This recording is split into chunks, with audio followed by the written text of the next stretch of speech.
In some ways, the nature of the laws of rugby union are encapsulated by adapting a quote about quantum mechanics of all things. That being, if you think you understand the laws of rugby, then you don't understand the laws of rugby. So starting off with the good old pitch itself. On first inspection, the sheer amount of lines seem unnecessary and a deliberate attempt to give you a migraine. There are understandable maximum and minimum sizes of pitch. The pitch surface is normally grass, but if you really insist on losing most of your skin, games are allowed to take place on artificial turf as well. The lonely halfway line used to only be used for restart drop kicks, but now it's been given a second purpose in life by being part of the new 50-22 kick rule, whereby a kick from open play originating behind the halfway line and bouncing behind the 22-metre line and out of play now results in a line out for the kicker's side rather than the opposition's, and more on a number of these terms later. The poor 10-metre line, however, seems destined only to be used to mark the minimum distance a restart drop kick must travel. A 20-metre line would have been a perfectly adequate round number, but instead we have a more random 22-metre line because history. The 22-metre line in combination with the goal line forms the 22. Other notable markings include the in-goal area. Amongst other things, this is where the all-important tries are scored. The dashed 5-metre lines from the touchline and goal lines, which indicate the area within which scrums can be awarded. And in between the 5-metre and 15-metre dash lines, this is where lineouts can be formed. Rugby union has one of the most complex scoring systems around.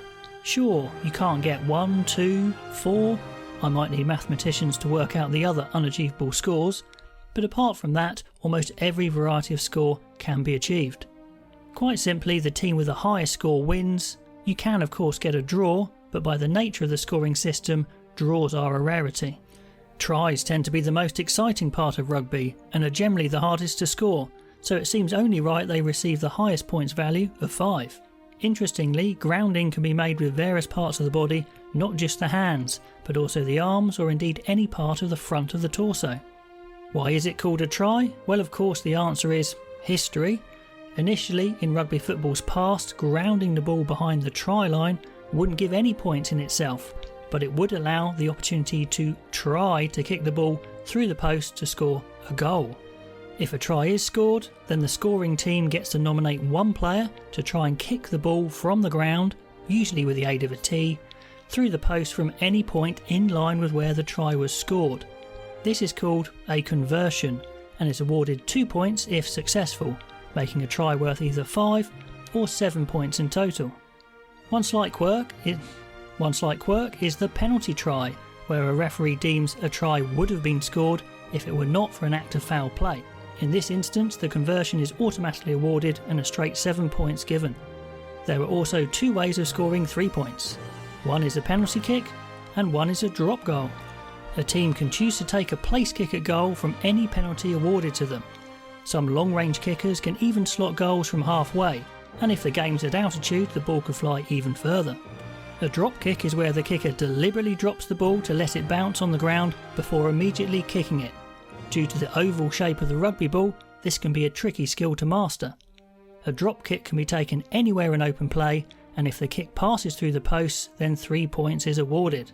A rugby union team is generally composed of 15 players, but by agreement you are actually allowed to play with less than 15 aside. A team's replacements can be used to cover for injury or indeed for tactical reasons. Just to confuse, often you'll see players coming on and off to keep a full front row on the pitch, so scrums don't have to go uncontested if it can be helped. In the most extreme version of the law, a team whose fault it is that scrums have gone uncontested may have to have an extra player leave the pitch. Ouch. In order to enforce, or at least try to enforce, all these complicated rules of rugby, officials are needed. One lucky referee gets to run around the pitch with the players and they have the final say on all matters. An old school saying states there are actually only 2 laws in rugby. Law 1, the referee is always right, and Law 2, if the referee is wrong, then apply Law 1. Law 2 unfortunately applies even if Kieran Reid points out to Roman Poit the correct difference between offside and accidental offside. But at higher levels, the referee in the middle gets quite a lot of help, firstly from touch judges or assistant referees on both sides of the pitch. Their primary role is to work out where the ball or player has crossed or touched the touchline by waving their nice little flag in the air and pointing to the side whose line out it is. Also, when there is a conversion or a penalty kick at goal attempt, their job is to scurry behind the posts and raise those flags if they think the ball has gone through them. These days, assistant referees can be even more useful, or maybe just slow things down sometimes, but they make suggestions to the referee about law infringements that the referee may not have seen, for example offsides or scrum infringements that they're on the wrong side to see. At a professional level, the referee may also be lucky enough to get even further assistance from a television match official, or TMO. The TMO can look at TV replays to assist the referee in a variety of matters, principally whether there's been a try scored or foul play has occurred. The interaction between all the officials is a complex and nuanced dance in which it is easy to stand on each other's toes. But the officials do their best to get the job done, and the old saying is true, you can't play the game without them.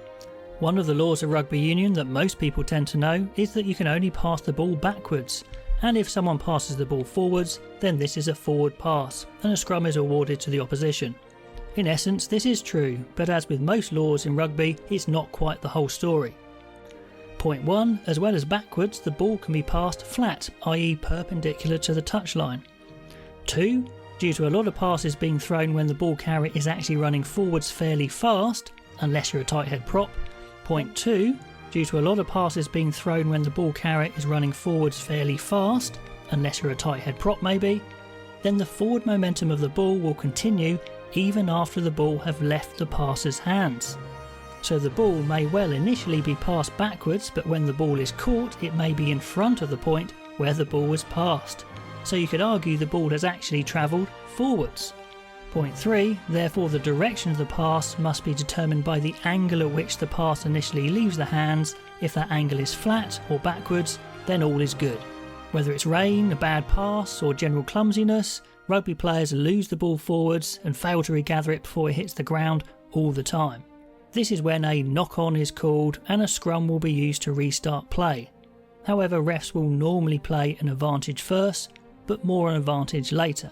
An interesting note is that a knock-on can only come from contact with a hand or arm, therefore we have seen instances of errant passes pinging off players' heads and going forwards, but in this instance you would just play on, but with embarrassment. If the ball bounces forwards off hands or arms but it's immediately from an opponent's kick, then this is called a charge down and play would just continue.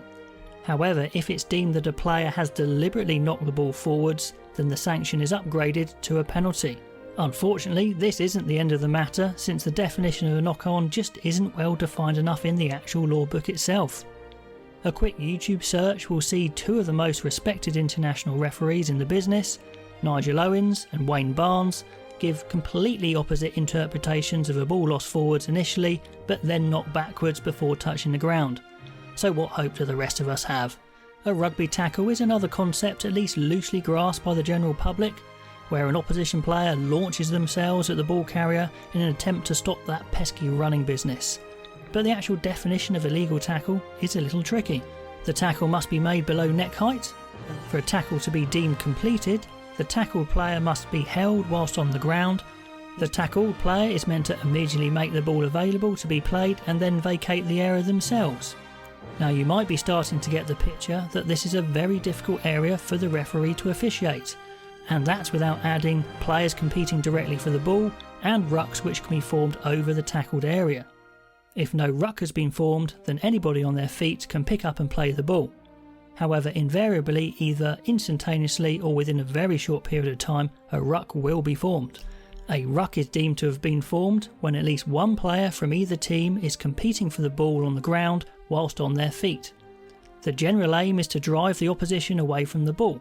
Just a huge amount of law minutiae applies to the ruck, but some of the key laws are as follows.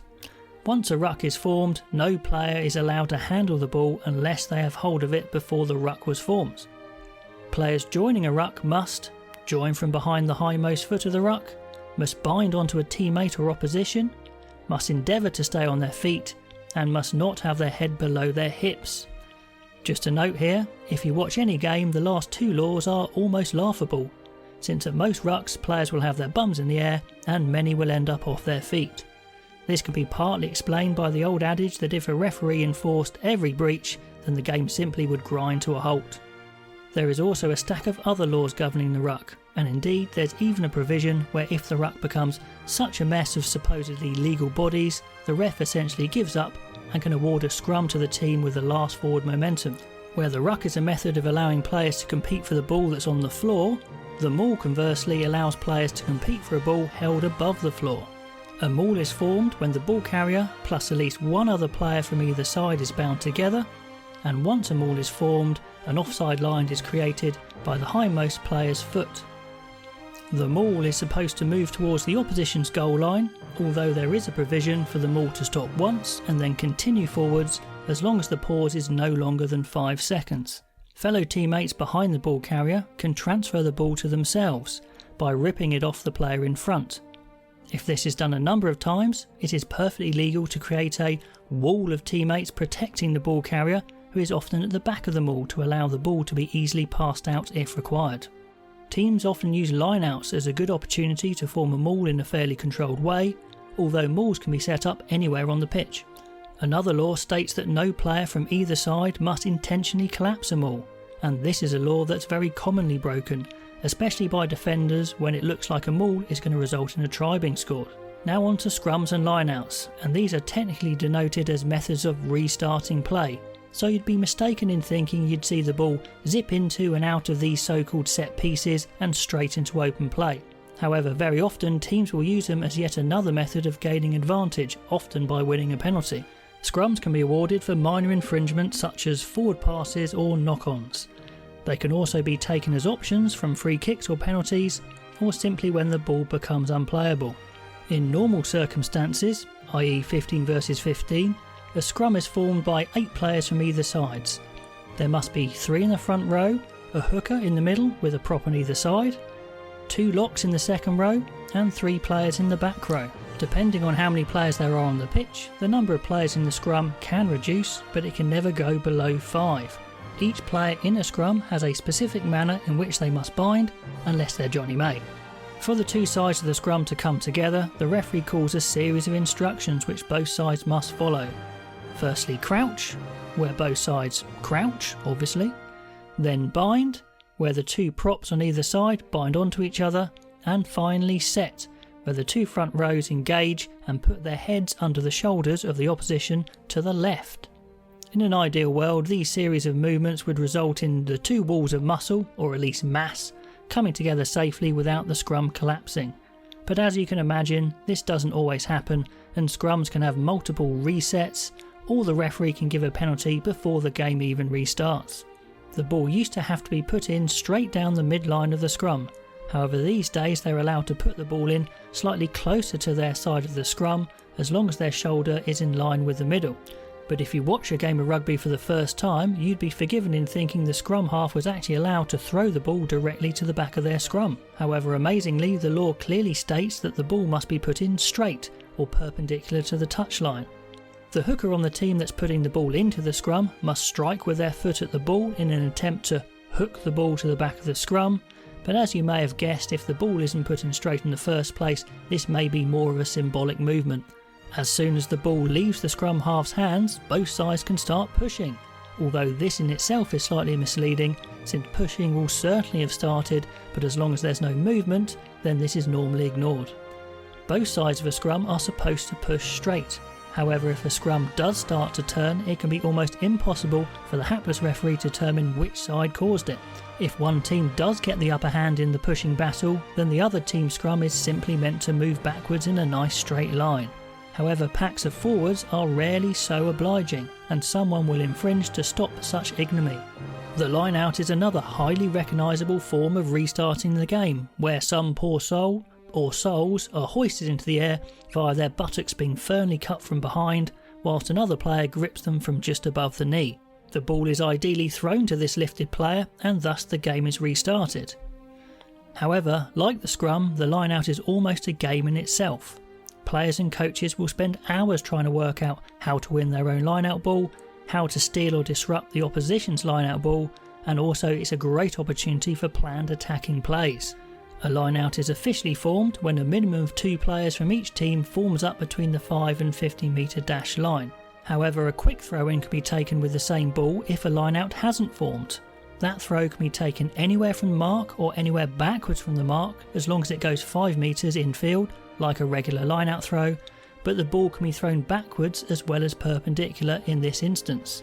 If a line-out does form, then all those struggling for fitness can gather their breath, but also it's an opportunity for a carefully orchestrated line-out play to be executed. The team throwing in gets the privilege of deciding the maximum number of players in the line-out. The non-throwing team generally matches this number, but can actually put in less if they wish. Normally it's the hooker, or Josh van der Fleer, that throws in the ball to the line-out, but the thrower can be actually anybody from that team. The throw itself is a tricky skill, especially in windy conditions. It must travel at least 5 metres in the air and is supposed to travel in a straight perpendicular line along the mark. Once the ball leaves the thrower's hands, then the line-out officially begins and players can jump and be lifted. An interesting note, in the old days, players would have to jump without assistance, and it was a bit of a case of lob it to one of the tallest players and hope for the best. These days the ball will be generally caught or knocked back by a lifted player. The ball may be passed straight out to the remaining players, who have to start 10 metres behind the line-out, or the catching team might try and initiate a maul or some other form of pre-practiced attack. At the beginning of each half and after any score, the play is restarted with a drop kick from halfway. Gone are the old days when restarts could be taken off a tee or a carefully constructed mountain of sand. The chasing team must be behind the kicker when the ball is kicked, although normally someone isn't, and the ball must travel 10 metres in the air before the ball is played by the chasers. Other forms of dropkick restarts exist. A restart from the 22 metre line only has to cross that line and is awarded when a dropkick or penalty goal is grounded in goal, or that kick goes dead through in goal. There is also a fairly new goal line dropout, where the kick is taken from behind the goal line and has to travel at least 5 metres. Amongst other reasons, this is commonly given when an attacking team's ball carrier is held up above the ground when they've crossed the line in an attempt to score a try. Rugby union is well known for its use of the principle of advantage. Referees will often indicate that a law has been broken, but they will play a period of advantage to the team which would benefit from that infringement. The referee will see if they can gain a clear tactical or territorial advantage. Whether a clear advantage has been gained and how long to play that advantage for is highly subjective and faces constant scrutiny. The range of actions that can constitute foul play are vast. Often it's said that a referee could blow their whistle for foul play at almost any point in a game, since somebody somewhere is probably breaking some sort of law. However, to complicate things further, foul play can either result in a penalty being awarded or a lesser sanction of a free kick. Now, even though free kicks are generally for less serious offences or more technical offences, referees still have to learn simply by rote which offence is a free kick and which is a penalty. Going through an exhaustive list of which offence constitutes a free kick or a penalty would make it 3 times as long. Where a free kick or penalty is taken can simply be where the foul play has occurred, but there are some variations. For example, a scrum penalty or free kick must be taken from the back of a scrum. A line-out penalty or free kick must be taken from the 50-metre line in from where the mark was. And if you're lucky enough to get a late charge on a kicker, you could even take a penalty where the kick lands. The options for a penalty include going for a scrum in which you get the put in. You could kick the ball into touch, and if it goes into touch, you get the throw into the line-out. Or you could take a penalty kick at goal, or simply tap the ball with your foot and carry on playing. For a free kick, you could also opt for a scrum with your put in. You could tap the ball with your foot and carry on playing, or indeed you could kick the ball, but if it went out of play, you wouldn't get the line out this time. Now, we have covered many acts of foul play already in the multiple sections, however here are a few notable ones. In open play there are actually no offsides, however offside is a very common offence, since an offside line is created in a number of circumstances. For example, when players restarting, a backline needs to be 10 metres back from a line out, or they need to be 10 metres back from a penalty or free kick, or from a scrum they need to be 5 metres back. An offside line is also created at the back of each ruck or maul, that's the hindmost foot. All players are deemed out of the game unless they retreat behind this invisible offside line. In short, players need to be very aware when they're in an offside position and what they need to do in order to put themselves onside. A player who is offside doesn't automatically incur a penalty, but they're essentially out of the game whilst they are. So if they affect the game whilst they're offside, then they will be penalised. Now, dangerous play sounds like a law that's fairly self-explanatory, but you could argue that a lot of legal actions in rugby are pretty dangerous in themselves. But some actions are deemed illegally dangerous. There are many, but here's a few of them. Physical or verbal abuse, like punching. Reckless behaviour, like leading with your elbow when carrying the ball. Illegal tackles, including late tackles, early tackles, high tackles, that's neck or above, tackling a player without the ball, tackling a player without wrapping your arms, or picking an opponent up past the horizontal. Dangerous play is also playing an opponent whilst in the air, typically whilst they're going for a catch. Dangerous play in the scrums, which we've already discussed. And dangerous play in rucks, for example making contact with a player's head or neck. Misconduct can be very subjective and a number of actions could be classed as misconduct, but a good example is disrespecting the referee. Many rugby fans would laugh and say if this law was applied in association football, they might not have a game left. Some penalty actions are considered serious enough to constitute further sanction of a card. For a yellow card, the player receiving the sanction gets 10 minutes in the sin bin. That means the team plays for one less player for 10 minutes. Often a yellow card is given for an accumulation of penalties. A red card is given at the referee's discretion for higher levels of dangerous play, for example headbutting, or by a player receiving a second yellow card.